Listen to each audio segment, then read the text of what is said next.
Malgré la crise profonde que vivent les agriculteurs et agricultrices bio, liée en grande partie à l'explosion des prix de l'alimentation et à la baisse du pouvoir d'achat, selon une étude récente, contre toute attente, leur moral reste bon pour 62% d'entre elles et eux.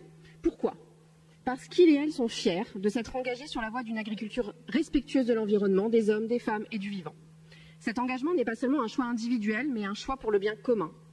Alors la persistance du soutien à la bio est donc on ne peut plus nécessaire si nous souhaitons poursuivre les efforts pour parvenir à une souveraineté alimentaire qui assume les enjeux environnementaux. Voilà pourquoi nous partageons les grandes inquiétudes soulevées par des syndicats et acteurs de la bio à la lecture du nouveau règlement de la dotation à l'installation des jeunes agriculteurs. Elle conditionne l'octroi d'une bonification à la bio à l'atteinte d'un chiffre d'affaires lié à un plancher fiscal fixé à plus de 90 000 €. Par cette logique purement comptable, vous décidez d'exclure de cette bonification une grande partie des projets d'installation incapables d'atteindre ce seuil, qui mériteraient pourtant tout notre soutien. Le végétal, les filières bio extensives et vertueuses, mais également les personnes qui ne sont pas issues du monde agricole. Dans le même temps, vous préférez bonifier très avantageusement l'élevage sans opérer la moindre distinction entre élevage extensif et intensif, distinction que les enjeux environnementaux et éthiques nous obligent pourtant à opérer. Sur un secteur aussi stratégique que l'alimentation, laisser faire le marché seul n'est vraiment pas raisonnable. Ce projet de règlement n'est pas à la hauteur des enjeux, nous vous l'avons dit, nous demandons donc de revoir urgemment ce règlement. Les autres grandes perdantes de ce règlement, qui le sont déjà de facto dans le total des installations, ce sont les femmes. Elles ne représentent qu'un quart du total des installations. Près de 40% pourtant le font en bio. Les femmes dans le monde agricole cumulent les freins inhérents aux difficultés du métier avec les freins liés à leur genre, faits de discrimination et de stéréotypes. Cet enjeu est un réel angle mort dans nos débats, alors que nous sommes convaincus qu'une réflexion en profondeur sur la féminisation du monde agricole donnerait des clés pour améliorer globalement l'attractivité de ces métiers.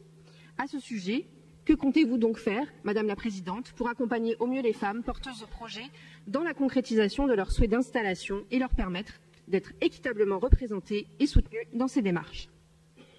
Enfin, nous continuerons d'insister lourdement sur le sujet des cantines scolaires et du levier important de commande publique qu'elles constituent. À ce titre, nous réitérons notre alerte. Les objectifs des différentes lois climat ne sont pas atteints en Pays de la Loire. Les indicateurs sont même en baisse au premier semestre 2023, avec seulement 22,5% de produits durables ou de qualité au lieu de 50 et 9,9% de produits bio au lieu de 20 servis dans les lycées ligériens. Ce n'est pas admissible. Nous ne pouvons pas nous exonérer de mettre toute notre énergie et des moyens pour atteindre ces objectifs et à les utiliser pour participer activement à la structuration des filières et donc à influer sur le cours de l'histoire. Or, à chaque fois que j'aborde le sujet en commission agriculture, il tombe à plat, faute de levier. Pour cause, les commissions lycée et agriculture en charge de cette question n'ont aucun espace de travail en commun. Alors ne serait-il pas temps? C'est pour cela que nous vous proposons une première étape de travail en créant une mission transversale, commission 3 et 6, pour travailler collectivement sur le sujet des approvisionnements agroalimentaires de la restauration collective scolaire. Ce travail en commun manque alors qu'il a fait ses preuves dans d'autres régions, pas très loin de la nôtre. Merci. Je ne comprends pas pourquoi nous dire qu'on n'a pas d'ambition sur la bio alors qu'on a mis seulement 2 modulations, une élevage et une bio. Et vous le savez, je vous l'ai dit en commission, ça a fait débat dans des moments où le marché est compliqué. Prendre la responsabilité d'envoyer des jeunes vers du bio alors que c'est compliqué en ce moment, on souhaitait la prendre. On souhaitait aussi envoyer un signal vers la filière pour lui dire qu'on continuait à la soutenir. Donc, je trouvais vos propos sur la bio un peu déplacés alors que élevage et bio sont les 2 mots qui sortent de cette DG. Vous auriez au moins pu avoir l'obligeance de dire que le travail qui est fait de fond, hormis ce point qui clive et qui cristallise, va quand même dans le bon sens. Par rapport aux femmes, je voudrais réagir par rapport à ce qui a été dit tout à l'heure. Si on veut attirer des femmes, mais aussi des hommes au niveau de l'agriculture, il va falloir arrêter de dénigrer les agriculteurs comme ils sont dénigrés. Aujourd'hui, les aides pour les hommes comme pour les femmes sont exactement les mêmes. Nous, au niveau de la dotation JA, au niveau du PCAE, au niveau de toutes les aides que l'on peut donner au niveau de l'agriculture, on ne fait pas de différence parce qu'on est une femme ou un homme. Donc arrêtons d'abord de dénigrer les agriculteurs qui font le plus beau métier du monde, celui de nourrir les hommes. Aucune région ne fait aussi fort pour soutenir l'avenir de ses agriculteurs. Et ça peut gêner la minorité. Ça, je comprends.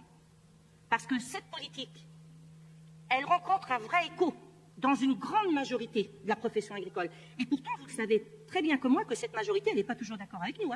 Au sujet du micro-bénéfice, je redis, nous assumons totalement l'idée que les aides doivent être fonction des investissements réalisés et du chiffre d'affaires. Nos aides n'ont pas vocation à devenir des salaires ou des compléments de salaire au profit de certains agriculteurs qui ont toute leur place, que l'on respecte et que l'on aide, mais dont la production ne profite qu'à une petite part de la population. Notre approche juste et proportionnée, elle l'est, car nous soutenons tout le monde de manière proportionnée. Et nous soutenons toutes les agricultures.